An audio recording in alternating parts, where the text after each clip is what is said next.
Dear students, अस्सलाम वालेकुम वरहमतुल्लाहि वबरकातुहू। जो आज का जो हमारा टॉपिक है वो है इंडस्ट्रीज़। ये इंडस्ट्रीज़ जो यूनिट 5 है 8th क्लास का, आज हमारा ये टॉपिक है। तो इंडस्ट्री के अगर हम देखेंगे इंडस्ट्री किससे कहते हैं, तो आपके लिए शॉर्ट मैं बताऊंगा मैं। Industry it refers to an economic activity that is concerned with production of goods,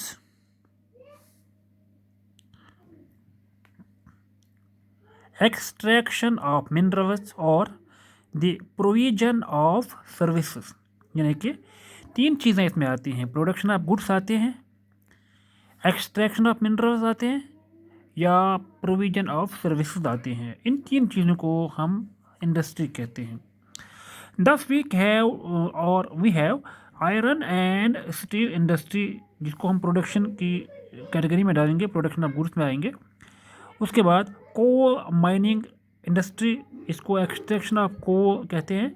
and tourism industry यानी कि प्रोविजन ऑफ सर्विस इसमें आते हैं। 3 आते हैं इसमें, ठीक है। तो आगे चलते हैं। क्लासिफिकेशन ऑफ इंडस्ट्री, जो इंडस्ट्री जो होती है इसको क्लासिफिकेशन कैसे किया जाता है, तो आपको बताते चाहूँ। Industries can be classified on the basis of number 1 raw material, किस किस्म का रॉ मटेरियल जिस इंडस्ट्री में इस्तेमाल होता है, और साइज़, और इसके बाद ओनरशिप।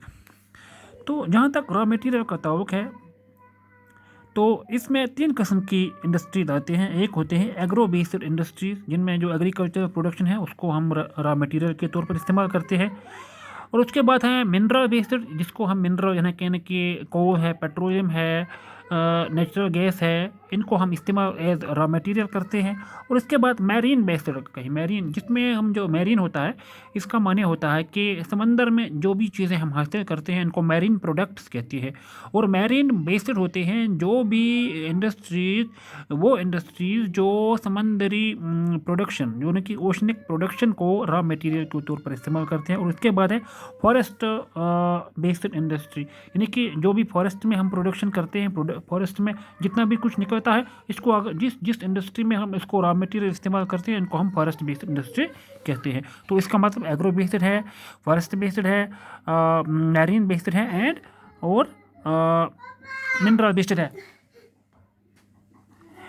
तो इसके बाद सबसे पहले मिनरल बेस्ड इंडस्ट्री।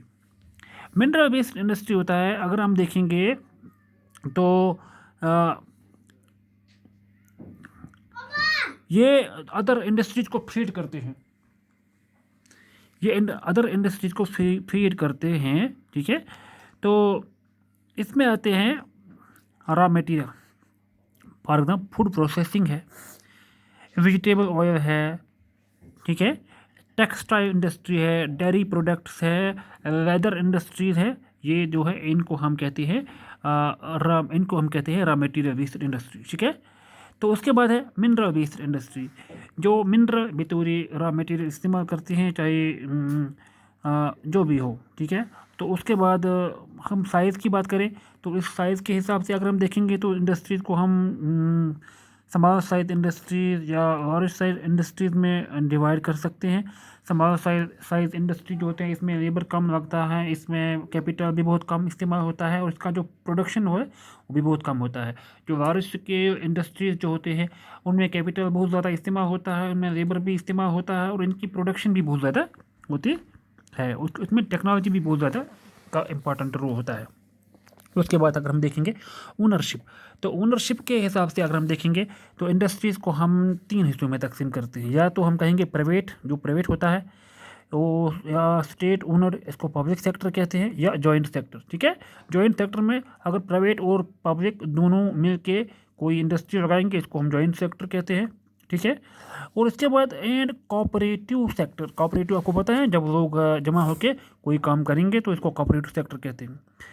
तो इस तरफ से आपका जो आज का टॉपिक जो है इंडस्ट्रीज़ के बारे में और क्लासिफिकेशन ऑफ इंडस्ट्रीज़ के बारे में कंप्लीट होता है। तो ये तो ऊपर से मैंने थोड़ा बहुत आपको इंट्रोडक्शन ये दिया था, तो बाकी आप खुद अपनी किताबें निकाल के अच्छी तरफ से पढ़ सकते हैं। शुक्रिया, थैंक यू।